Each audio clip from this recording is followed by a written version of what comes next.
বিনা অর্ডারেই parcel চলে এলো। আপনাদের একটা পার্সেল আছে? না, আমি তো কোনো অর্ডার করিনি। কার পার্সেল? আপনি একটু নামটা দেখে ভালো করে বলুন।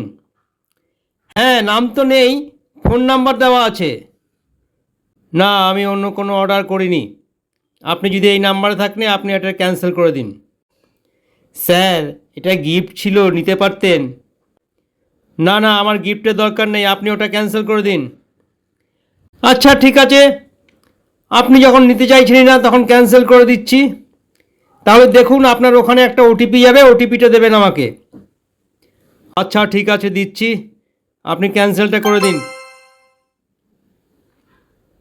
কী হলো দাদা, দরজা বন্ধ করে দিলেন কেন? দাঁড়ান, এক্ষুনি দেখতে পাবেন। এই দেখ, তুই আমার পার্সেল ক্যান্সেল করেছিস আর আমার অ্যাকাউন্ট থেকে 4,000 টাকা কেটে নিয়েছে। এই রিপোর্টটা আমাদের কাছে অনেক দিন থেকে এসেছে, কিন্তু আমরা কিছুতেই ধরতে পারছিলাম না। আমরা একটা গ্যাং অনেক দিন থেকেই তৈরি করে খোঁজার চেষ্টা করছি, আজ হাতে নাতে পেয়ে গেছি। আমরা পুলিশের লোক নই, আমরা সমাজ সেবা করি। তোকে পুলিশের হাতে দেব, তোর গ্যাংয়ের ব্যবস্থা করছি। বন্ধুরা, আপনি অর্ডার না করলেও আপনার নামে যে পার্সেল চলে এসেছে, তারপরে সেটা আপনি নেব না বলেই ক্যান্সেল করার জন্য আপনাকে ওটিপি চাইবে।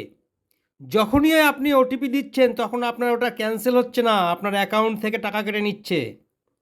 আমরা একটা সমাজসেবী দল, আমাদের মতো আপনারাও যদি এগিয়ে আসেন তাহলে এরকম দুষ্ট লোকের দমন আমরা সহজেই করতে পারবো। আপনি যদি অর্ডার না করেন তাহলে কোনো পরিস্থিতিতেই তাকে সহযোগিতা করবেন না। বন্ধুরা, ভালো লাগলে আমার এই গল্পটাকে একটা লাইক করবেন।